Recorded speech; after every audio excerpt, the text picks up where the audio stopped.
નમસ્કાર વિદ્યાર્થી મિત્રો, ચાલો આજે આપણે હવે 11મું ચેપ્ટર ક્ષેત્રફળ અને પરિમિતિ સ્વાધ્યાય પોથી ખોલી કાઢો. બધા કયા પીરિયડમાં આપણે એની સમજ મેળવેલી જ છે, બધી સમજૂતી મેળવી લીધેલી છે. ક્ષેત્રફળ અને પરિમિતિ કોને કહેવાય, એના સૂત્ર કયા, બરાબર, સૂત્ર વિશે વ્યાખ્યા વિશેની સમજ આપી દીધેલી છે. હવે આપણે દાખલા નંબર 1 થી સ્વાધ્યાય પોથીમાં ગણવાનું છે. સ્વાધ્યાય પોથી ખોલી કાઢો, પાના નંબર 135. એનો પહેલો દાખલો જુઓ. દાખલા નંબર 1 એની સૂચના છે, નીચે આપેલા આકારોની જોડીઓમાં કોનું ક્ષેત્રફળ વધારે છે તે શોધો અને જણાવો. તમને બે આકાર આપેલા છે બાજુમાં, એમાંથી કોનું ક્ષેત્રફળ વધારે છે તે આપણે શોધવાનું છે. આમ તો આપણે આકાર જોતા, આકૃતિ જોતા ખબર પડી જ જાય કે આનું ક્ષેત્રફળ વધારે છે, પણ આપણે બંનેનું ગણતરી કરીને શોધવું પડશે. તો જુઓ, દાખલા નંબર 1માં તમને આવી બે આકૃતિ આપી છે. પહેલી જે આકૃતિ છે એનું માપ છે 6 સેમી અને 6 સેમી, એટલે કે ચોરસ છે. બીજી જે આકૃતિ આપી છે આવું છે, તેમાં આ બાજુ લંબાઈ છે 7 સેમી અને પહોળાઈ છે 6 સેમી. આ બેમાંથી કોનું ક્ષેત્રફળ વધારે છે તે આપણે શોધવાનું છે. તો આપણે સૌથી પહેલા નક્કી કરવાનું કે આનું ક્ષેત્રફળ શોધવા માટે શું કરવું પડે. તો આ ચોરસ આકૃતિ છે, તો ચોરસનું ક્ષેત્રફળ શોધવા માટે પહેલા એનું સૂત્ર લખવાનું, ચોરસના ક્ષેત્રફળ. સમજ પડી? તો સૂત્ર લખીએ, ચોરસનું ક્ષેત્રફળ. આ તમારે કઈ રીતે સમજવાનું કે આ ચોરસ છે, આ માપ જોઈને. ખ્યાલ આવી ગયો? માપ જુઓ, 6 છે તો આ પણ 6 ને આ પણ 6, તો બધા 6 છે. તો ચોરસનું ક્ષેત્રફળ બરાબર લંબાઈ ગુણ્યા લંબાઈ. તમને મેં આગળના ટાસ્કમાં સૂત્ર કરાવેલું છે. ચોરસનું ક્ષેત્રફળ બરાબર લંબાઈ ગુણ્યા લંબાઈ. તો લંબાઈ કેટલી છે? 6 ગુણ્યા ફરી પાછી લંબાઈ, તો પાછું 6. સમજ પડી? બે વખત લંબાઈનો ગુણાકાર, લંબાઈ ગુણ્યા લંબાઈ, 6 ગુણ્યા 6 બરાબર 6 12 કરી દેવાનું, કેમ કે અહીંયા સરવાળો નથી, અહીંયા ગુણાકાર છે. એટલે 6 6 36, 6 6 વાર 36. ત્યાર પછી જુઓ, મેં તમને આગળના ટાસ્કમાં ક્ષેત્રફળના એકમ કરાવેલા કે ક્ષેત્રફળનો એકમ ચોરસ સેમી, ચોરસ મીટર કે ચોરસ કિલોમીટર આવે.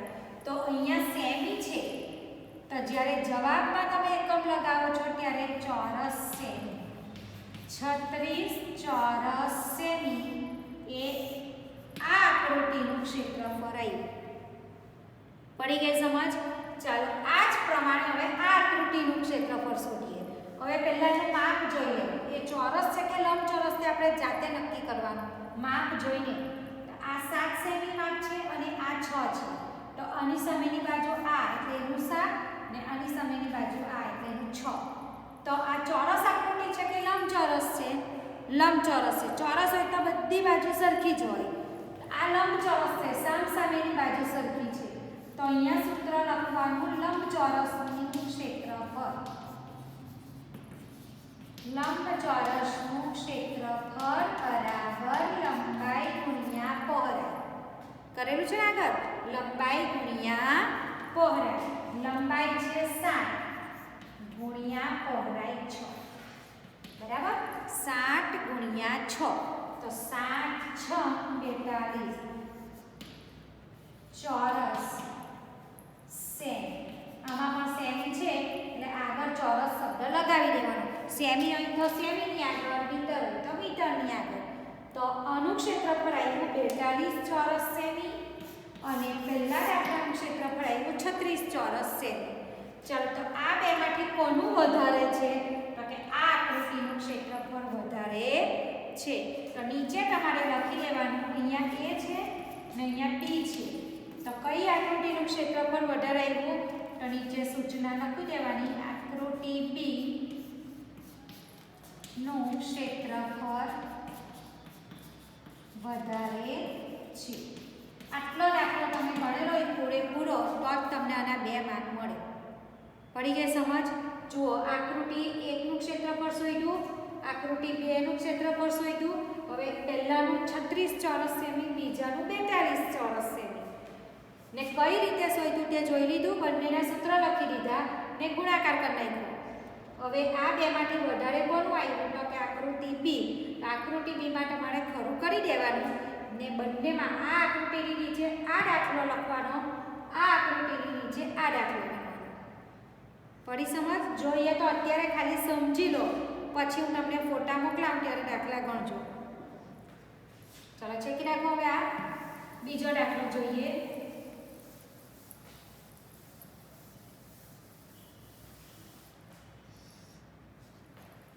દાખલા નંબર 2 જો. એમાં પણ સૂચના આપી જ નથી. એક ઉપરની સૂચના લેવાની છે કે આ 2 આકૃતિમાં કોનું ક્ષેત્રફળ વધારે છે. ચાલો, તો પહેલી આકૃતિ છે લંબચોરસ અને બીજી આકૃતિ છે એ પણ લંબચોરસ છે. કારણ કે બંનેમાં માપ જોઈને આપણે કહી શકીએ કે આ લંબચોરસ છે. તો બંનેમાં સૂત્ર લખવું પડશે લંબચોરસનું. આ 8 સેમી અને આ 5 સેમી. તો લંબચોરસ છે તો સૂત્ર લખી દેવું, લંબચોરસનું ક્ષેત્રફળ. આકૃતિની નીચે જગ્યા આપેલી છે દાખલો ગણવા માટે. લંબચોરસનું ક્ષેત્રફળ બરાબર લંબાઈ ગુણ્યા પહોળાઈ. પરિમિતિને ક્ષેત્રફળમાં સૂત્ર પહેલા જ લખી દેવાનું. લંબાઈ ગુણ્યા પહોળાઈ 8 ગુણ્યા 5 બરાબર 8 પંચા 40 ચોરસ સેમી.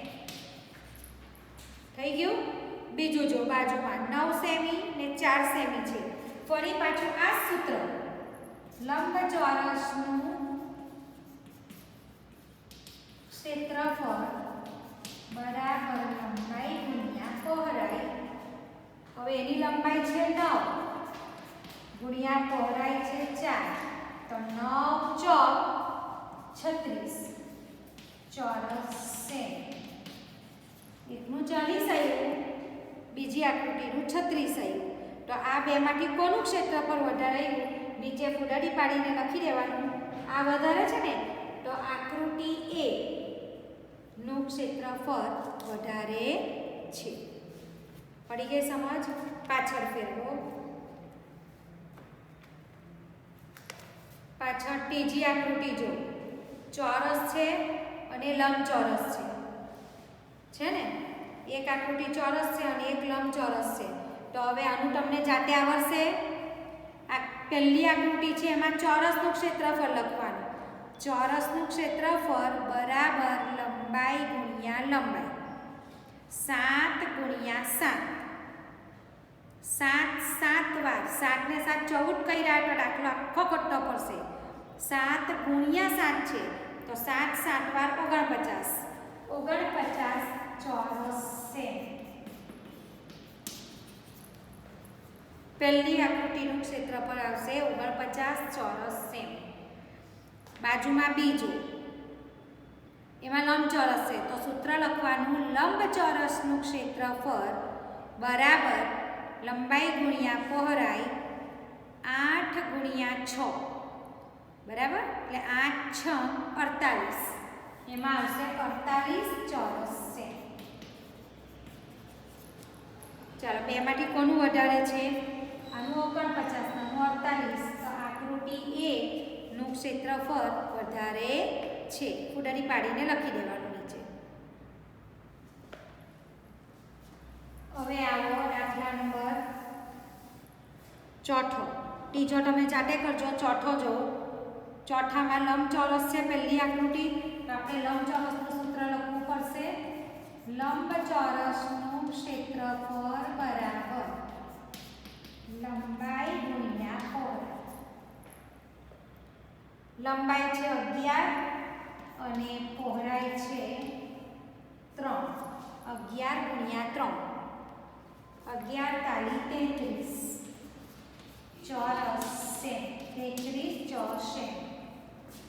આવી ગયું? ચાલો, બીજી આકૃતિ છે બી. એમાં પણ આ સૂત્ર લખવાનું. લંબાઈ ગુણ્યા પહોળાઈ બરાબર 17 ગુણ્યા 2 17 દુ 34 ચોરસ સેમી. ચલો આકૃતિ એના 33 ચોરસ સેમી અને આકૃતિ બી માં 34 ચોરસ સેમી. તો કોનું વધારે છે? આકૃતિ બી નું ક્ષેત્રફળ સૌથી વધારે છે.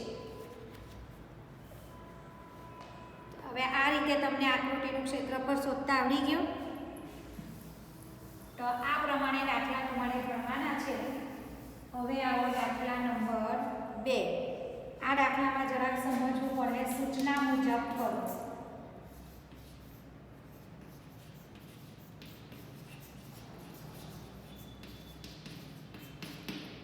ચાલો એમાં શું કરવાનું છે સમજી લો. પહેલા જો તમને એક લંબચોરસ દોરીને આપેલો છે, પહેલા શું કહું છું સાંભળો. આમાં બીજું કંઈ જ નહીં સમજ પડે નહીં. તો લંબચોરસ આપ્યો છે, એ લંબચોરસની લંબાઈ અને પહોળાઈ આપણે માપી લેવાની છે. બરાબર? તો આડી માપો પહેલા લંબાઈ. તો આ લંબચોરસ જે છે આવો આ લંબચોરસ આપ્યો છે, એનું માપ પણ તમને નથી આપ્યું. આપણે પહેલા માપ શોધી કાઢીએ. ક્ષેત્રફળ શોધવા માટે આપણે માપ જોઈએ છે. તો લંબચોરસની લંબાઈ છે 12 સેમી. આડી તમે માપ પટ્ટીથી માપો. તમારી પાસે ફૂટપટ્ટી હોય તો 12 સેમી લંબાઈ અને પહોળાઈ આવશે 8.5 સેમી. આભાર. 8.5 સેમી લંબાઈ અને પહોળાઈ શોધી કાઢી. હવે એની અંદર જો એક ટિકિટ મૂકેલી છે, પોસ્ટકાર્ડ પર લગાવવાની ટિકિટ છે નાની. દેખાય છે તમને ટિકિટ? આપણે કોઈને પોસ્ટકાર્ડ મોકલીએ તો એની પર ટિકિટ લગાવવી પડતી પહેલાં. તો આવી ટિકિટ આવતી નાની નાની છે ને. તો આ જે ટિકિટ છે તે એક ટિકિટ લગાવેલી છે. દેખાય છે બધાને? એ ટિકિટ કેવડી છે તો કે આવડી જ છે. જો એટલે 2 સેમી માપની છે. 2 સેમી આવી છે બધી બાજુમાં 2 સેમી. તો 2 સેમી માપની એક ટિકિટ આટલે લગાવેલી છે. બરાબર? તો ચાલો પહેલો સવાલ આટલું આપણને આપ્યું. પછી સવાલ છે તે વાંચીએ આપણે. આ આકૃતિ જોઈને આપણે પ્રશ્નના જવાબ કરવાના છે. તો પહેલો સવાલ છે, આ લંબચોરસને ઢાંકવા 4 ચોરસ સેમી ક્ષેત્રફળ ધરાવતી કેટલી ટિકિટની જરૂર પડે? આ 4 ચોરસ સેમીની એક ટિકિટ છે. આ ટિકિટનું ક્ષેત્રફળ આપણે શોધવું પડે. પહેલા લંબચોરસનું શોધવું પડે, પછી એક ટિકિટનું ક્ષેત્રફળ શોધવું પડે. એક ટિકિટ 4 ચોરસ સેમીની છે. તો આવી કેટલી ટિકિટ આની અંદર માસે? અને ઢાંકી દેવો છે તો કેટલી ટિકિટ જોઈશે? આવો સવાલ પૂછ્યો છે તમને. 4 ચોરસ સેમી ધરાવતી કેટલી ટિકિટની જરૂર પડે? તો પહેલા આપણે લંબચોરસનું ક્ષેત્રફળ શોધી કાઢીએ. લંબચોરસનું ક્ષેત્રફળ બરાબર લંબાઈ ગુણ્યા પહોળાઈ 12 ગુણ્યા 8.5. હવે તમે 12 ગુણ્યા 8.5 કરો ને તો આમ જ કરી નાખવાનું. 12 ગુણ્યા 85 8 દુ 16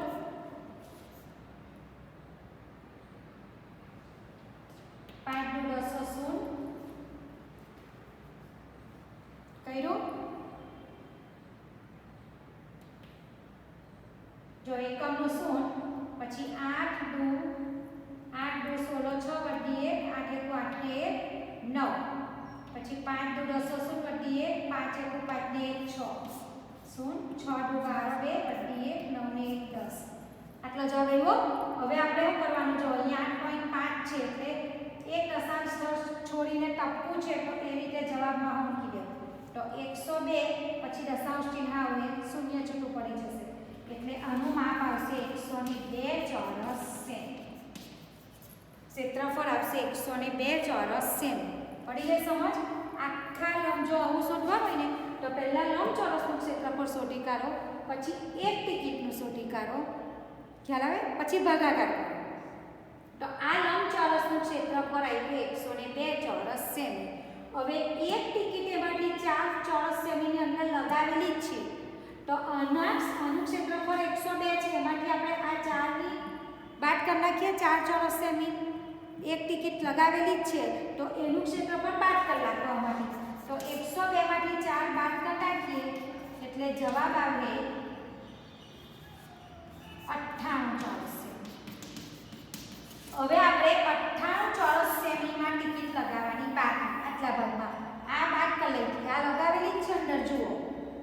તો અનુક્ષેત્રફળ શોધ્યું, તેમાંથી આપણે અનુક્ષેત્રફળ બાદ કરી નાખ્યું ટિકિટનું, એટલે બાકી કેટલા રહ્યા 98 ચોરસ સેમી.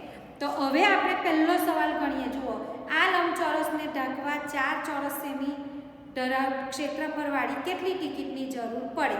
તો આપણે લંબચોરસનું ક્ષેત્રફળ છે 98 ચોરસ સેમી અને એક ટિકિટનું ક્ષેત્રફળ છે 4 ચોરસ સેમી. તો હવે આપણે ટિકિટ શોધવી હોય તો ભાગાકાર કરવો પડે, બરાબર છે. તો આનું ક્ષેત્રફળ 98 છે અને ટિકિટનું છે 4, તો 98 ને 4 એ ભાગી કાઢવાના. સમજ પડી ગઈ? તો 4 × 8, 1 વડે પડતી ઉટાઈનો 8, 4 ચોક 16, 2 વડે, એટલે કે 24 ટિકિટની જરૂર પડે. બરાબર જોજો, કેટલી ટિકિટ જોઈએ? 24 ટિકિટની જરૂર પડે અને બીજા 2 ખાના વધશે. જેટલા શેષ વધે એટલા ખાના અહીંયા વધશે. 2 ખાના વધે એટલે હવે નાના નાના 2 ખાના બની જાય તો એમાં આખી ટિકિટ પાડી દીધી. ખ્યાલ આવ્યો? એટલે ટોટલ 24 આના જેવી 24 ટિકિટ લેવી પડશે અને 2 ખાના વધશે. એ જ રીતે બીજો સવાલ છે, આ લંબચોરસને ઢાંકવા, ચાલો પહેલા આપણે 4 ચોરસ સેમીની ટિકિટ આપેલી, હવે આપણે બીજા સવાલમાં શું કહે છે સાંભળો. આ લંબચોરસને ઢાંકવા 2 સેમી ગુણ્યા 3 સેમી, 2 સેમી ગુણ્યા 3 સેમી માપ ધરાવતી કેટલી ટિકિટની જરૂર પડે? તો લંબચોરસનું ક્ષેત્રફળ તો એનું એ જ છે. હવે ટિકિટનું માપ બદલાઈ ગયું. ટિકિટનું માપ બદલાઈ જાય એટલે ટિકિટનું ક્ષેત્રફળ હો બદલાઈ જવાનું, બરાબર ને? તો લંબચોરસનું છે 98 ને ટિકિટનું માપ આ છે, તો ક્ષેત્રફળ કેટલું આવશે? 2 × 3 એટલે 3 × 6, તો હવે 6 સેમીએ ભાગવું પડે. બીજા સવાલમાં આપણે 98 ને કેટલા વડે ભાગવા પડશે? 6 એ. કેમ 6 એ ભાગ્યા? કારણ કે બીજા સવાલની અંદર ટિકિટનું માપ બદલી કાઢેલું છે. ટિકિટ 2 સેમી ગુણ્યા 3 સેમીની આપી, એટલે કે 3 × 6 ચોરસ સેમીની ટિકિટ અને આનું માપ તો તેનું તે જ છે 98 આપણે જે શોધેલું છે તે. તો 98 ને હવે 6 એ ભાગવું, તો 6 × 6, 3 વધ્યા, ઉપરથી ઉતાર્યો 8, 6 × 6 = 36, 2 વધ્યા, 2 શેષ વધ્યા, એટલે 6 ચોરસ સેમી વાળી કેટલી ટિકિટ જોઈશે? અહીંયા તમારે ફૂદાડી પાડીને લખવાનું, 16 ટિકિટની જરૂર પડે. કેટલી ટિકિટની જરૂર પડે? 16 ટિકિટની જરૂર પડે અને કેટલા ખાના વધે? 2 ખાના વધે. આમાં પણ એવું જ થાય, 2 ખાના વધે, આની પર 1 ટિકિટ નહીં મુકાય. ના થોડી જગ્યા બચે છે, એની પર આખી ટિકિટ આવતી નથી, એટલે કુલ 16 ટિકિટ જોઈશે અને 2 ખાના વધશે. બરાબર? હવે પહેલા દાખલાના જવાબમાં વેરિએશન આવે છે, સ્વાધ્યાય પોથીમાં જે જવાબ આપેલો છે તે, પણ આપણે જે કર્યું છે એ પ્રમાણે જ રવા દેવાનું છે. ત્રીજો સવાલ છે, આ લંબચોરસને ઢાંકવા 4 સેમી ગુણ્યા 3 સેમી માપ ધરાવતી કેટલી ટિકિટની જરૂર પડે? હવે ત્રીજા સવાલમાં પણ પાછું માપ બદલી નાખ્યું છે લોકોએ. ટિકિટનું માપ બદલી નાખે, આનું માપ તો એનું તે જ છે. હવે ત્રીજા સવાલમાં ટિકિટનું માપ આપ્યું છે 4 સેમી ગુણ્યા 3 સેમી. 4 સેમી ગુણ્યા 3 સેમી માપ ધરાવતી કેટલી ટિકિટની જરૂર પડે? તો પહેલા ટિકિટનું ક્ષેત્રફળ શોધી કાઢો. 4 × 3 એટલે 4 × 12 ચોરસ સેમી. આ એક ટિકિટનું ક્ષેત્રફળ આવ્યું. એક ટિકિટનું ક્ષેત્રફળ 12 ચોરસ સેમી અને આ લંબચોરસનું ક્ષેત્રફળ 98 ચોરસ સેમી. તો કેટલી ટિકિટ જોઈએ તે શોધવા માટે બંનેનો ભાગાકાર કરવાનો. લંબચોરસનું ક્ષેત્રફળ ભાગ્યા ટિકિટનું ક્ષેત્રફળ, તો 98 ભાગ્યા 12. બરાબર? દરેક વખતે ભાગાકારમાં જે અહીંયા સંખ્યા લઈએ છીએ આપણે તે અલગ અલગ આવે છે, કેમ કે ટિકિટનું માપ બદલાય છે. ટિકિટનું માપ બદલાય એટલે એનું ક્ષેત્રફળ પણ બદલાય. તો 98 ભાગ્યા 12, 12 × 8 = 96. અહીંયા તમને ઘડિયા આવરવા જોઈએ 11 એકા, તમને મેં આગળ બી 2 વાર વિડીયોમાં કહેલું છે કે 11 એકા મોડે રાખજો. તો જુઓ 12 × 8 = 96. 2 વૈધા જવાબ કેટલો આવ્યો? 8. તો કેટલી ટિકિટની જરૂર પડશે? 8 ટિકિટની જરૂર પડે. અહીંયા લખવાની આ વિગત લખો ને એના પર તમને અલગ માર્ક મળે ને. વિગતવાળા દાખલામાં કોઈ બી દાખલા વિગતવાળા પૂછાય તેમાં નીચે આ વિગત લખવી જ પડે તમારે. તો 8 ટિકિટની જરૂર પડે અને કેટલા ખાના વધશે? 2 ખાના વધે. સમજ પડી બધાને? દાખલા નંબર 2 એમાં આપણે 3 દાખલા વિગતવાળા જ છે. જો આમાં તમારે ભાગાકાર કરવો પડે કેમ કે લંબચોરસનું ક્ષેત્રફળ ભાગ્યા ટિકિટનું ક્ષેત્રફળ. એક ટિકિટનું જે ક્ષેત્રફળ આવે તેના વડે તમે લંબચોરસના ક્ષેત્રફળને ભાગી કાઢો એટલે તમને આખા લંબચોરસમાં કેટલી ટિકિટની જરૂર પડશે એ મળી જાય. ખ્યાલ આવી ગયો? ટિકિટનું ક્ષેત્રફળ પણ કઈ રીતે શોધવાનું? લંબચોરસ હોય જે માપ આપેલું હોય આટલા ગુણ્યા આટલા, ને ચોરસ હોય તો એક જ માપ આપેલું હોય. દાખલા તરીકે 4 સેમી માપ આપ્યું તો 4 × 4. પહેલામાં આપણે ટિકિટનું ક્ષેત્રફળ કઈ રીતે લીધું? જો 4 સેમી જ લીધેલું છે. કેમ એવું કરેલું છે? કારણ કે એમાં આપી જ દીધેલું છે કે 4 ચોરસ સેમી ક્ષેત્રફળ ધરાવતી ટિકિટ. એટલે ટિકિટનું શોધવાનું નથી, 4 ચોરસ સેમી એનું ક્ષેત્રફળ જ છે. પડી ગઈ સમજ? ચાલો તો હવે આજના તાસમાં આપણે પહેલા દાખલાનું અને બીજા દાખલાના બધા ગણી કાઢેલા છે દાખલા. તો એ બધાના હું ફોટા મોકલું એટલે તમારે પહેલામાં આકૃતિની નીચે દાખલો ગણવાનો, બરાબર? અને બીજા દાખલામાં તો જગ્યા આપેલી જ છે. જે પ્રમાણે હું તમને ફોટામાં ગણીને મોકલાવીશ એ પ્રમાણે તમારે ગણી કાઢવાનું. ખ્યાલ આવ્યો ને? ભૂરી પેન્ટિસ વટે મોટી પૂરજો.